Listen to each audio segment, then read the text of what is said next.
C'est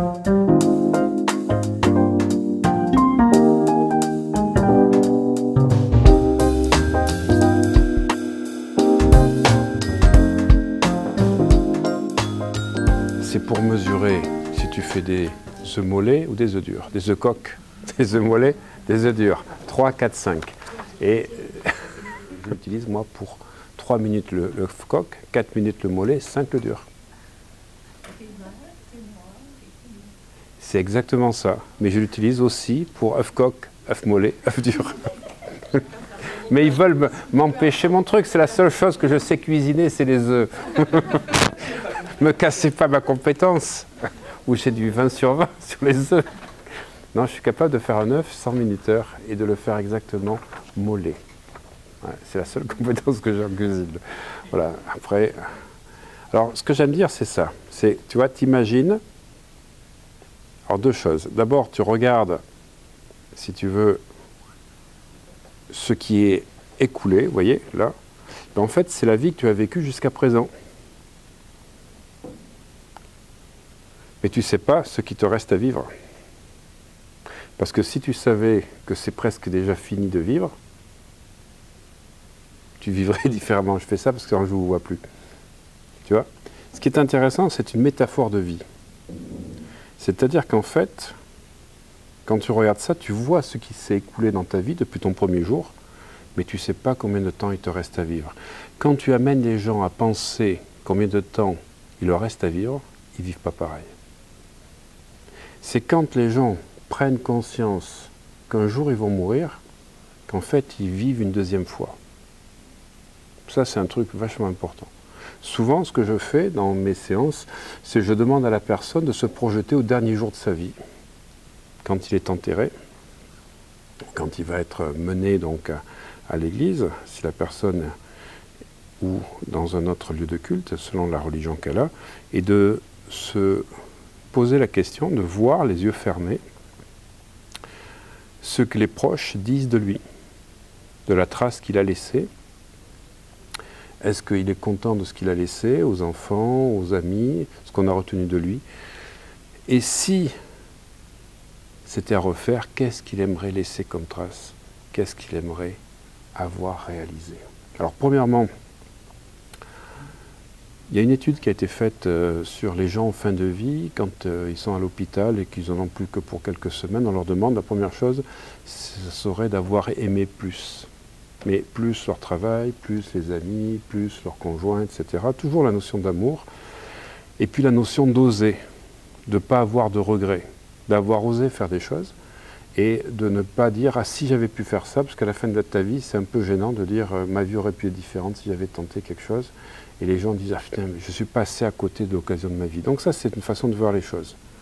Simplement, tu vois, regarde, quand tu regardes ça, le vert, il n'a plus rien. Le marron, il est là, le blanc, il est là. Si tu savais, à un moment donné, qu'il te restait plus grand-chose à vivre, tu aurais peut-être tenté des choses que tu n'aurais jamais fait.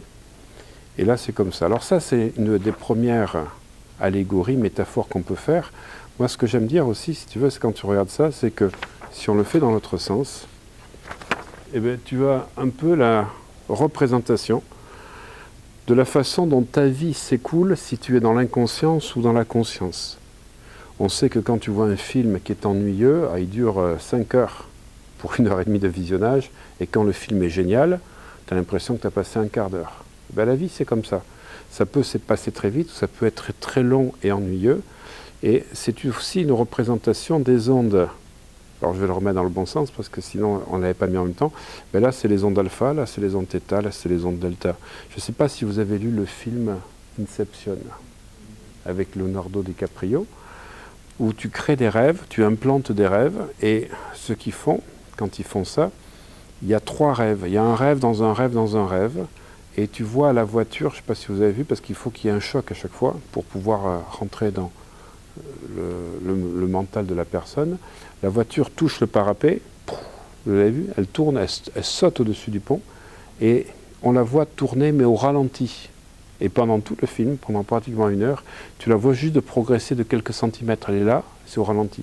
Et puis il y a une deuxième scène qui se passe dans l'hôtel, où la personne va pouvoir, comment ça s'appelle, enfin, elle ne va pas pouvoir, elle est en train de se battre avec quelqu'un, le couloir est en train de tourner comme ça, on voit que c'est un rêve, et ça dure un certain temps. Et puis la troisième, on va dire, scène, quand ils sont dans les ondes delta, c'est quand ils sont à la neige. Je ne sais pas si vous avez vu le film. Quand ils sont avec les motoskis.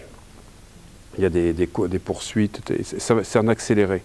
En fait, tu vois vraiment la voiture qui bouge comme ceci, et toutes les 5-10 minutes, tu vois la voiture qui continue à bouger, donc elle ne fait pas le splash, alors que quand tu as un accident de voiture, tu sautes le parapet, la voiture elle tombe dans l'eau en 2-3 secondes, 2 secondes on va dire.